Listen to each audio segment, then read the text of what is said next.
ঘড়িতে তখন 9:10। আমার ঘুম ভেঙে যায়।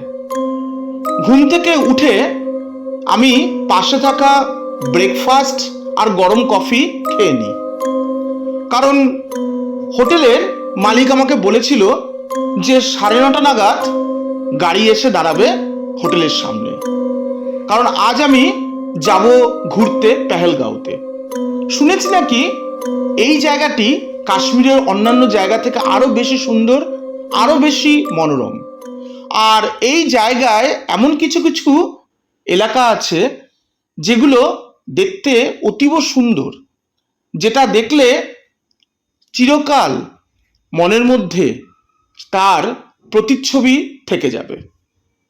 তো আমি আর দেরি করলাম না, আমি চট করে রেডি হয়ে নিলাম এবং 9:25 নাগাদ আমি হোটেল ছেড়ে দিলাম। তো যথারীতি সময় মতো 9:30 নাগাদ গাড়ি এসে থামলো আমাদের হোটেলের সামনে। আমি গাড়িতে উঠলাম, উঠে রওনা দিলাম পেহেলগাঁওর উদ্দেশ্যে।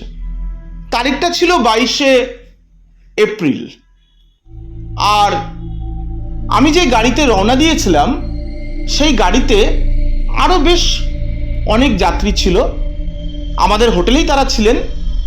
তার মধ্যে কয়েকজন ছিলেন বাঙালি, আর পাশে আরেকটি গাড়ি আমি দেখতে পাই যেটি আমাদের পাশের আরেকটা হোটেল থেকে ছাড়ে। সেখানে কিছু ভিনদেশি মানুষও ছিলেন, কিছু আমাদের দেশেরই বিভিন্ন এলাকার মানুষ ছিলেন, বিভিন্ন প্রান্তের মানুষ ছিলেন। তো যাই হোক, আমরা রওনা দিলাম। আর যেতে যেতে আশেপাশের যা দৃশ্যগুলো দেখলাম, দেখলে যেন আর ভোলা যায় না। চোখে যেন তার সৌন্দর্য, এত মনোরম সৌন্দর্য যে ফুটে ওঠে, সেটা বলা প্রকাশ্য নয়, কারণ ভাবার বাইরে যে কি তার সুন্দর, কি তার মাধুর্য। কাশ্মীর এমনিতেই ভূস্বর্গ নয়, কাশ্মীর ভূস্বর্গ করেছে নিজেকে। তার যা সাজসজ্জা, তার যা পরিচর্যা, তা হয়তো আমাদের ভারতবর্ষের আর বিভিন্ন অঞ্চলে দেখা যায় না। এই জন্যই মানুষ নিজের থেকে কাশ্মীরে আসতে চায়। বলতে পারো কাশ্মীর এদের মানুষকে টানে, মানুষ তাই ছুটে আসে কাশ্মীর দেখতে। কারণ ওই একটাই, যে এত সৌন্দর্য, যে তার এত যে তার সৌন্দর্যের রূপ, এত যে তার প্রকৃত সৌন্দর্য, এত যে তার মাধুর্য, সেটা মানে না দেখলে লোকে চোখে বিশ্বাস করতে পারবে না।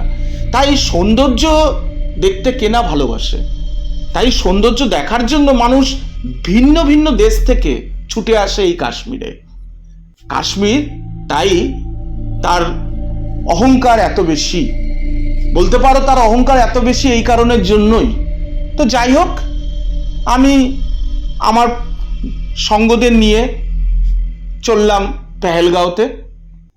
সঙ্গে আরো কয়েকজন বাঙালি ছিলেন, তো তাদের সাথে আমি একটু পরিচয় করিয়ে নিলাম, কারণ বাঙালি বলে কথা, পরিচয় তো তাদের সাথে করাই যেতে পারে। আর যেহেতু আমিও বাংলাটা ভালো বুঝি, সেই কারণে তাদের সাথে আমি পরিচয় করার জন্য এগিয়ে এলাম। তো একজন বয়স্ক লোককে দেখলাম, সঙ্গে দেখলাম তার স্ত্রী রয়েছেন, সঙ্গে তার মেয়েও রয়েছেন। লোকটি বললেন, আমার নাম সমীর গুহ, আমার স্ত্রী সর্বরী গুহ, আর এই আমার মেয়ে শুভাঙ্গী। তো আমার খুব ভালো লাগলো। আমি এবার জিজ্ঞেস করলাম যে, সমীরদা আপনি কোথায় থাকেন? বলে, আমি কলকাতার শখের বাজারে থাকি।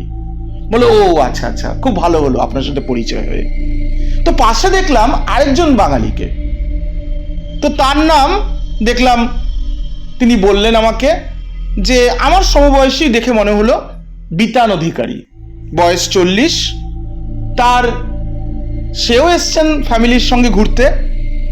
বউয়ের নাম সোহিনী অধিকারী, আর সঙ্গে দেখলাম একটা ছোট্ট শিশু, 3 বছর বয়স হবে বললেন উনি, রিদান অধিকারী। এরা আবার প্রবাসী বাঙালি, থাকেন মার্কিন যুক্তরাষ্ট্রের ফ্লোরিডায় চাকরির সূত্রে। 16ই এপ্রিল এসেছেন নিজের দেশের বাড়িতে। ইনি বৈষ্ণবঘাটা অঞ্চলে থাকেন। আর উনি এবং সমীর দা এরা কজনের 16ই এপ্রিল এসেছিলেন কাশ্মীরে। বলেন আমরা এই কদিন ধরে, এই 8 দিন ধরে আমরা কাশ্মীরে রয়েছি আর বিভিন্ন এলাকা পরিদর্শন করেছি। আর আজ যেই জায়গা পরিদর্শন করতে যাচ্ছি সেটি শুনেছি অতি মনোরম। আমিও বললাম হ্যাঁ, আমারও খুব আগ্রহ এই জায়গাটি দেখার জন্য। তাই আজ আমিও নিজের আগ্রহ আর রাখতে পারলাম না। তাই আমিও তোমাদের মতো একই উৎসাহ নিয়ে চললাম পেহেলগাঁওতে। তো ভালো লাগলো, গল্প করলাম, মাঝখানে মাঝে মাঝে ঘন্টায় অন্তর 1 ঘন্টা 2 ঘন্টা অন্তর অন্তর একটু গরম কফিও খেয়ে নিলাম শরীরে এনার্জি আনার জন্য। কারণ চারিদিকটা অতি মনোরম, একটু ঠান্ডা তো রয়েছেই, ঠান্ডা বলতে ভালোই ঠান্ডা রয়েছে। আর পরের যে জিপটি ছিল তার মধ্যে দেখলাম অনেক মানুষ রয়েছেন, তারাও খুব আনন্দিত করতে করতে যাচ্ছেন। আর বাচ্চারা সবাই প্রচণ্ড খুশি, প্রচণ্ড তারা এতটাই খুশি যে তারা গান করছেন। আর গানের মধ্যে থেকে ভেসে আসছে তাদের অফুরন্ত আনন্দের কথা। মনে হচ্ছে তারাও যেন এই স্বপ্ন পূরণ হতে যাচ্ছে তাদের জীবনের। তাই খুব ভালো লাগলো দেখে পরিবেশটা। তো একটা সময় যখন বাজে বেলা 12টা, আমরা পেহেলগাঁওতে এসে পৌঁছালাম। আমাদের যিনি জিপের গাড়ি চালক যিনি ছিলেন তিনি বললেন যে আমরা আমাদের ডেস্টিনেশনে এসে গেছি, এবার আপনারা নেমে পড়ুন, আপনাদের আশেপাশে জায়গাগুলো দেখিয়ে দেবেন। এখানে অনেক ঘোড়ার সাওয়ারি রয়েছেন ঘোড়ার, তারা আপনাকে আশেপাশের জায়গাগুলো ভালো করে পরিদর্শন করাবেন।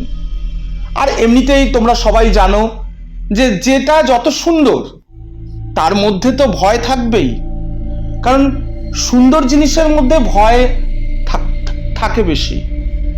আর ভয়টা কিছুই না, তোমরা সবাই জানো, আর জানার তো কিছু নেই।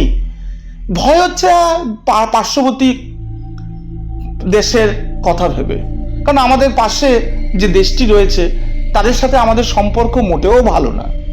কারণ দোষটা তাদের, আমাদের কোনো দোষ নেই। আর এসব ব্যাপার নিয়ে আমি বেশি একটা কথাও বলবো না, কারণ আমি এসব ব্যাপার তো বুঝতে অতটা ভালো পারি না। আমি এসছি ঘুরতে, আমি ঘুরবো আর একটু আনন্দ করে যাব, আর আমার জীবনের স্বপ্নটাও পূরণ হবে। শুধু আশেপাশে কয়েকজনের সাথে একটু পরিচয় হলো, যারা আমাদেরই এলাকার লোক, শুনেও খুব ভালো লাগলো। একই জায়গার আমরা সবাই, তো সঙ্গ পেলে কারণ না ভালো লাগে একটা অচেনা জায়গায়। তো যাই হোক, আমরা নামলাম পেহেলগাঁওতে।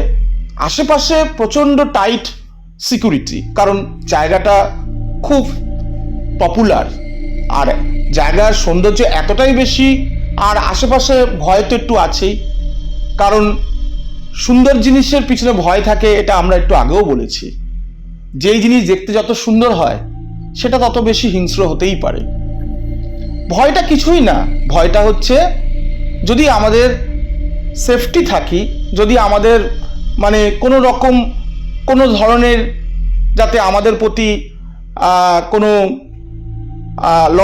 কোনো আক্রমণ না হয়, যাতে কোনো শত্রুপক্ষ আমাদের উপর না আক্রমণ করতে পারে, এটাই ভয়। শত্রুপক্ষ আর কেউই নয়, সেটা আমরা জানি। তো যাই হোক, তাদের থেকে আমাদেরকে একটু সেফটি রাখার জন্য আর ভালো হবে জায়গাটা ঘোরার জন্য সব সময় সেখানে সিকিউরিটি বিরাজমান। তো আমরাও সেফলি বেরোলাম, দ্বীপ থেকে নামলাম। আর মনে তো ভয় থাকার কথাই না, কেন এত সিকিউরিটি দেখলাম যেন মনে হলো আমরা যেন একজন বড় ভিআইপি। ভাবাই বাহুল্য, কারণ অত সিকিউরিটির মধ্যে আমরা রয়েছি। হ্যাঁ, আমরা নিজেদের উপরও যেন একটা বিশাল বড় বিশ্বাস তৈরি হলো। তো যাই হোক, নামার সঙ্গে সঙ্গে সেখানকার যা সৌন্দর্য দেখলাম বা দেখছিলাম, তো সেটা দেখে যেন কেউ কারোর মনের মধ্যে আনন্দ আর লুকায়িত রাখতে পারলো না। বাচ্চাগুলো দৌড়াদৌড়ি করতে শুরু করলো, আর বয়স্ক মহিলারা বা ইয়ং মহিলারা তারা তো মানে জায়গায় নামার সঙ্গে সঙ্গে কেউ নিজের মনে গান গাইতে শুরু করলো, কেউ সিনেমার পোজ দিতে শুরু করলো। আর সেলফি তো এখনকার দিনের একটা চলমান জিনিস, সবাই সবার মতো সেলফি তুলতে শুরু করলো। যাই হোক, আমিও আলাদা রইলাম না, কারণ সেখানকার সিকিউরিটি আমাদের বলে দিয়েছিল যে তোমরা সবাই একসাথে থাকবে। যত কটা জিপ সেখানে ছিল, সেই জিপে যতগুলো পর্যটক এসেছিল সবাইকে বলা হয়েছিল যে আপনারা যেখানেই যাবেন একসঙ্গে থাকবেন, একসঙ্গে ঘোরাফেরা করবেন, কোনো অসুবিধা নেই। আর আমরা তো আপনাদের সঙ্গে সব সময় রয়েছি, কারণ আমরা তো এখানকার সিকিউরিটি, আমরা আপনাদের গাইড করব, কোনো সমস্যা আপনাদের হবে না। অসুবিধা হলে আমাকে জানাবেন, আমাদেরকে জানাবেন, আপনাদের কোনো ভয়ের কোনো কারণ নেই। আমরাও নিশ্চিন্ত হলাম। আর নিশ্চিত হলাম এই যে নেই, কারণ আশেপাশে তো আবার পাকিস্তানের বর্ডার রয়েছে। আর একটু আগেও তোমাদের বলেছি, নামটা আমি বলতে চাইনি, তো যাই হোক বলতে হলো। তো সেখান থেকে কখন কোন টেররিস্ট চলে আসে সে তো বলা যায় না, তো সেই কারণে ভয় তো একটু থাকেই। তবুও যখন সিকিউরিটি বললেন যে জায়গাটাতে ভয়ের কোনো কারণ নেই, তোমরা নিশ্চিন্তে, আপনারা নিশ্চিন্তে ঘুরুন, আমরা রয়েছি। তো যাই হোক, যে যার মতো আমরা একসঙ্গে থাকলাম। তবুও কি একসঙ্গে থাকা যায় অত আনন্দের মধ্যে? কেউ কারোর ফ্যামিলিকে নিয়ে আলাদা আলাদা গিয়ে সেলফি তুলতে শুরু করলো, কেউ ফিল্মি স্টাইলে পোজ দিতে শুরু করলো। আমিও আশেপাশের সুন্দর দৃশ্যগুলো পর্যবেক্ষণ করতে শুরু করলাম। এরই মাঝে আরেকজন বাঙালির সঙ্গে আমার আবার পরিচয় হয়ে গেল, যার নাম মনীষ রঞ্জন মিশ্র। ইনিও ঠিক প্রবাসী বাঙালি বলা যেতে পারে, তবে ইনি প্রবাসী ঠিক নয়, এনার বাড়ি পুরুলিয়ার ঝালদায়। আর ইনিও এসছেন এনার 2 পুত্র আর ওয়াইফ জয়া মিশ্রকে নিয়ে। আর এনাদের শুনলাম যে আমার থেকে অনেক সিনিয়র এনাদের বিয়ে হয়েছেন 2010 সালে। আর আরেকজনকে আমি দেখলাম, তিনিও বেশ ইয়ং দেখলাম, কারণ দেখে মনে হলো তারা কাপল, তাদের রিসেন্ট ম্যারেড হয়েছে। তার মধ্যে বিনয় রাতওয়াল আর তার পত্নী হিমাংশী রাতওয়াল, দেখেই মনে হলো তাদের মনে হয় সদ্য বিয়ে হয়েছে। তো যাই হোক, সবাই তাদেরকে ঘিরে রয়েছে, হ্যাঁ, এটাই জানার জন্য যে আপনাদের বিয়ে কবে হলো, আপনারা বিয়ের কদিন পরে হানিমুনে এলেন। তো তারা বলল, সেই নবদম্পতি বলল যে আমাদের বিয়ে হয়েছে 16ই এপ্রিল, আর এপ্রিলে বিয়ে হওয়ার কদিন পরেই আমরা হানিমুনে চলে এসেছি। তো শুনে আমরাও খুব খুশি হলাম যে কাপেল হওয়ার দরকার এরকম ধরনের, যে এত সুন্দর জুটি দেখে মন্ত্রমুগ্ধ হয়ে গেলাম আমরা।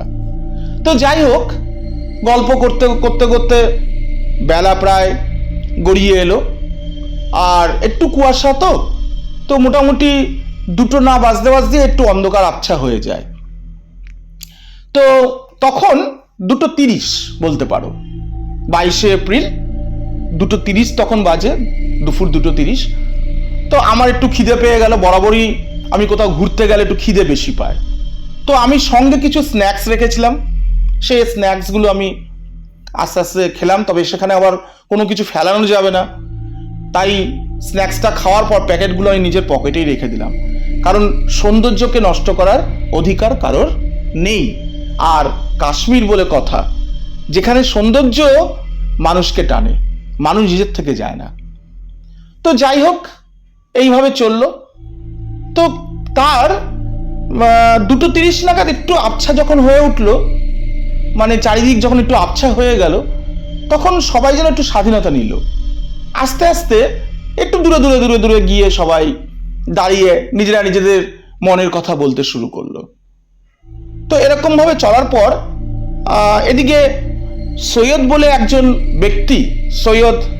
ব্যক্তি 29 বছর বয়স হবে তার, তিনি ঘোড়ায় করে সাওয়ারি দিচ্ছিলেন, এবং তার সাথে ওখানকার গ্রামের লোকও কিছু ছিল, তারাও দেখছিলাম আশেপাশে ঘোরাফেরা করছে নিজেদের মতো করে।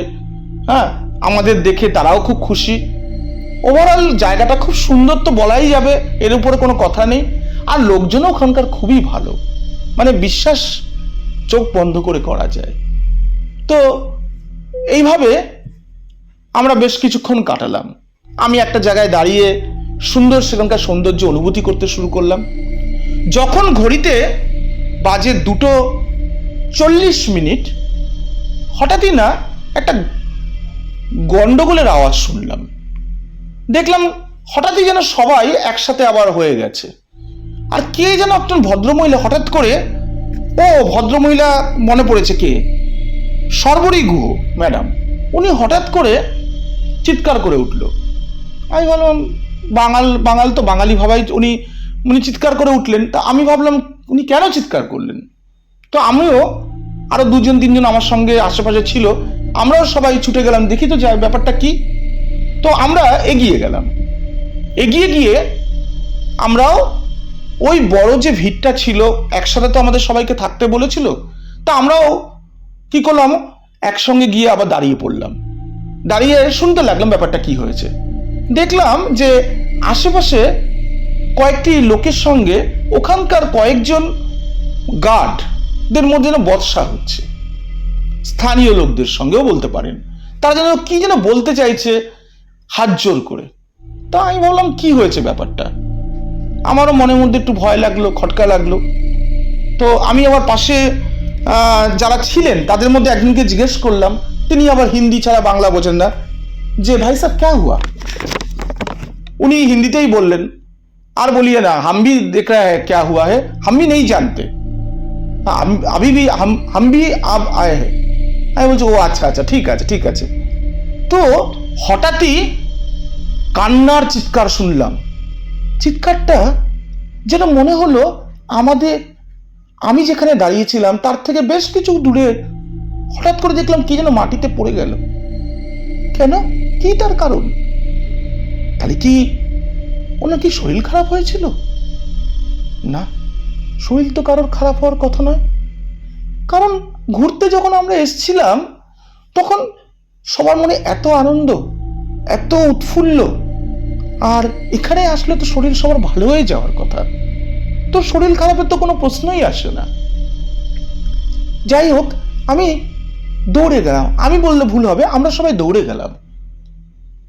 দেখলাম যা, সেটা দেখার পর আর চোখে তো রাতে ঘুম আসবেই না কারোর শোনার পর। আর বলা বাহুল্য যে সেই দৃশ্য জীবন হয়তো কোনোদিন আর দেখিনি।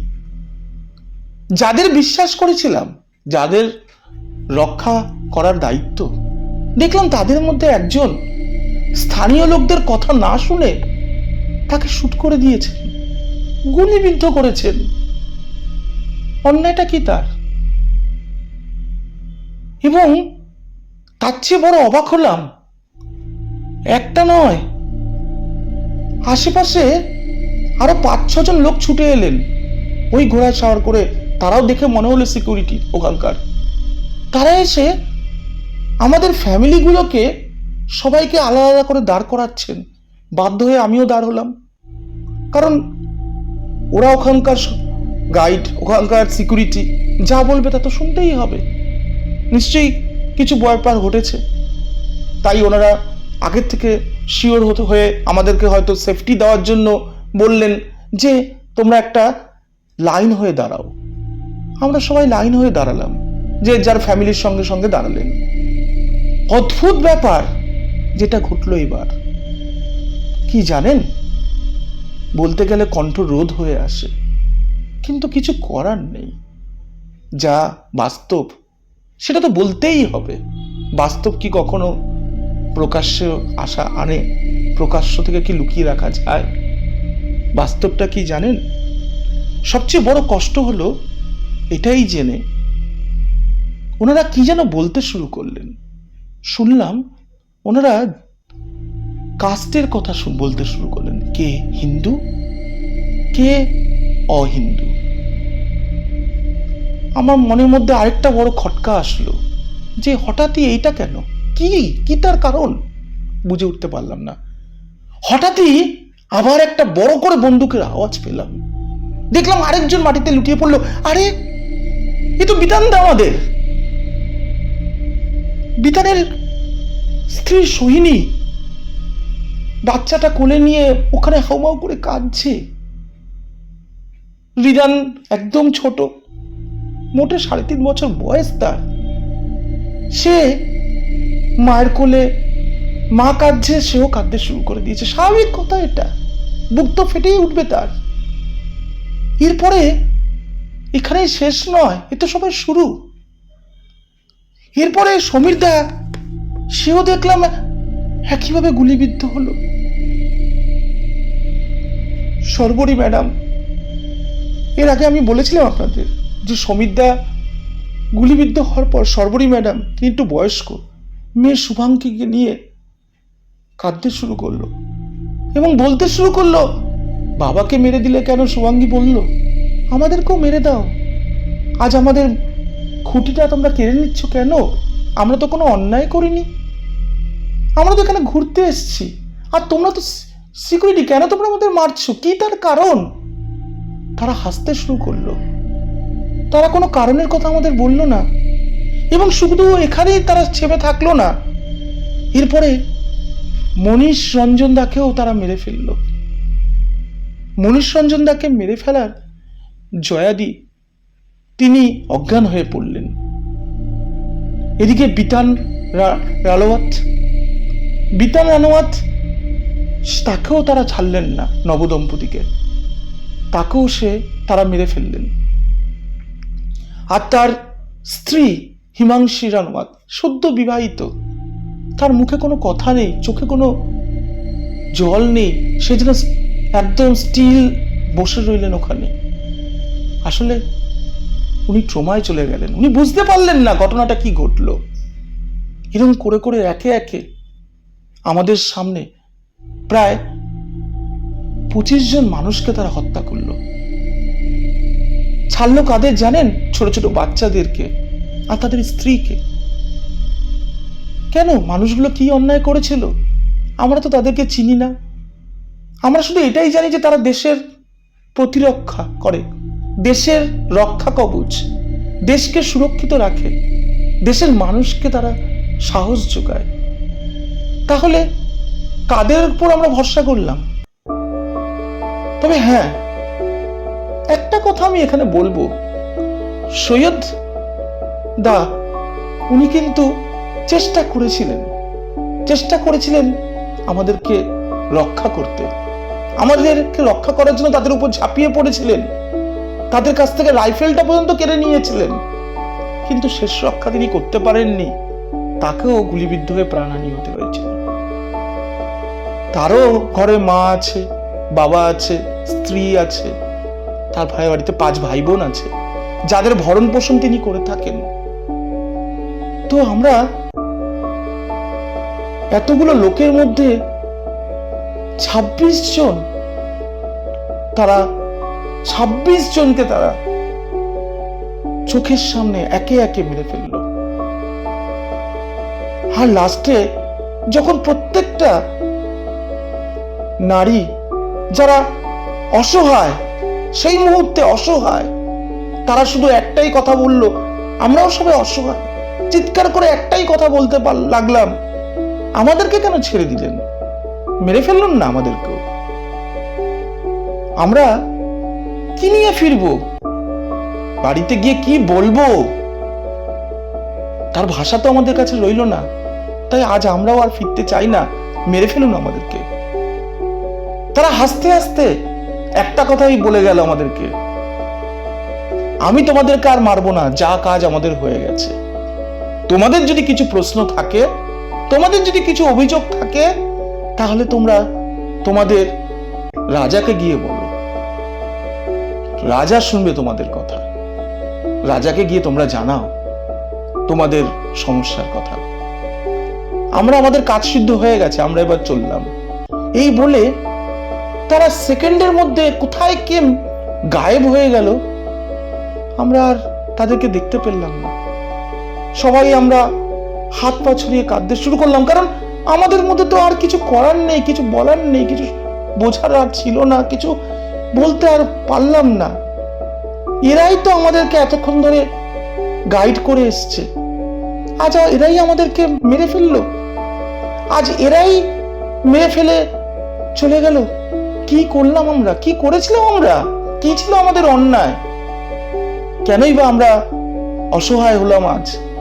আজ আমরা কেউ তার স্বামীকে হারালো, কেউ কারোর দাদাকে হারালো, বাচ্চাগুলো তার বাবাকে হারালো। কেন? কি তার কারণ ছিল? ও, কারণ হয়তো একটা ছিল। কারণ কি জানো? কারণ একটা ছিল, আমরা হিন্দু। সত্যি কি এটাই কারণ ছিল, না অন্য কোনো কারণ ছিল যার জন্য আমাদের প্রাণ হারাতে হলো? আজ তোমরা সবার মধ্যে একটাই প্রশ্ন জাগবে, আপনি কে? আমি কেউ নই। আমি কারোর ঘরের মা, কারোর ঘরের বাবা, কারোর ঘরের দাদা, বা সেখানকার হয়তো অভাগ্য নিঃসহায় একজন ছায়া। আমার কোনো নাম নেই, আমার কোনো ধাম নেই, আমার কোনো ঠিকানা নেই। আমার মনে শুধু একটাই কথা ছিল, যে আজ আমি যা দেখেছিলাম সেটা সত্যি কেন ঘটলো?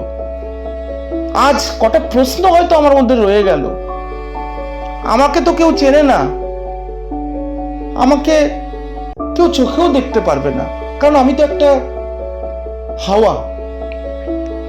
আমি এক জায়গায় থেমে থাকি না, আমি সব সময় সব জায়গায় ঘুরে বেড়াই। সব ভালো জায়গাও থাকি, সব মন্দ জায়গাতেও থাকি। আমার কোনো ঠিকানা নেই, আমার থেমে থাকার কোনো জায়গাও নেই। আমি সারা দিন সারা জীবন চলতে থাকি, আর সব রকম ঘটনার কথা আমি বলতে থাকি, সেটা ভালোই হোক আর মন্দ হোক। তো যাই হোক, একটা প্রশ্ন যেটা সবার মনে রয়ে গেল, যে রাজাকে গিয়ে আমরা বলবো কি? বলবো রাজাকে গিয়ে যে আমরা আমাদের বন্ধুকে হারিয়েছি, আমাদের মা বাবাকে হারিয়েছি, আমাদের পিতাকে হারিয়েছি? এটা বলবো? না এটা বলবো যে আমরা কি অন্যায় করলাম এখানে এসে আমরা কি অন্যায় করলাম যে আমাদের এরকম ভাবে প্রাণ হারাতে হলো?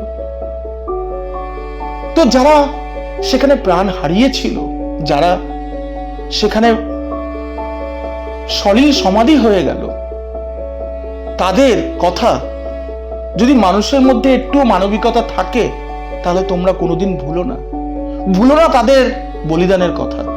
হ্যাঁ, এটাও একটা বলিদান। কারণ আজ সৈয়দের কথা ভাবো, সে তো নিঃস্বার্থভাবে দৌড়ে এসেছিল তার ঘোড়ায় করে, লাফিয়ে পড়েছিল, ঝাঁপিয়ে পড়েছিল তাদের উপরে। কেন? আমাদেরকে বাঁচানোর জন্য। কিন্তু সে একা কি করবে? আর আশেপাশে গ্রামের লোকজন, তারাও তো কি করবে? তাদের হাতে তার অস্ত্র ছিল না, তারা অস্ত্র চেনে না, তারা সাধারণভাবে বাঁচতে জানে। আর আমরাও সাধারণ মানুষ, আমরাও সাধারণভাবে বাঁচতে জানি। তাই আমার একটা প্রশ্ন, আমার নয়, সকল ভারতবর্ষের মানুষদের মনে একটাই প্রশ্ন, যে হে ভারত মাতা,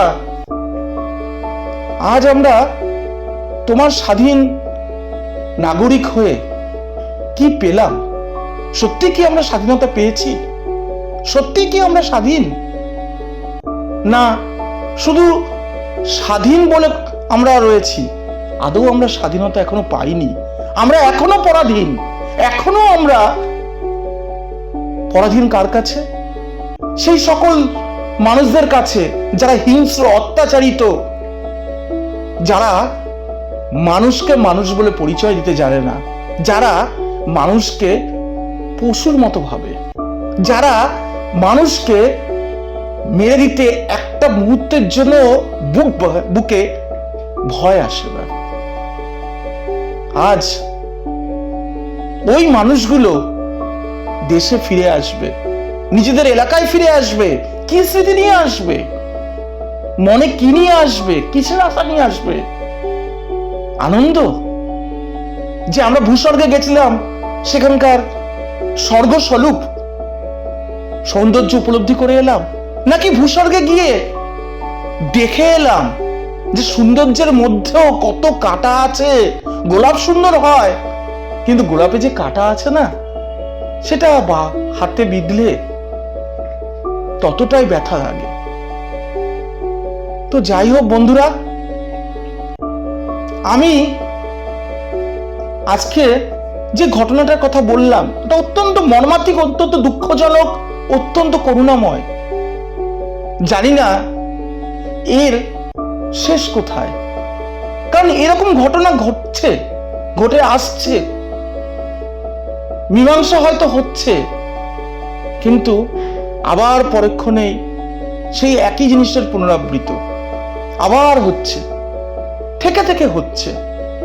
আজ কাশ্মীরে হয়েছে, কাল আরেক অঞ্চলে হবে, কাল আরেক জায়গায় হবে, তো হতেই চলেছে। এর কি কোনো সময় শেষ হবে না? আর যদি হয় ভারত মা, তাহলে তুমি জানিও কবে এর সমাপ্তি হবে। তবে আমরা বুঝবো যে পূর্ণাঙ্গ স্বাধীনতা পেয়েছি, তবেই আমরা বুঝবো যে আমরা স্বাধীন, আমরা স্বাধীন নাগরিক। নমস্কার।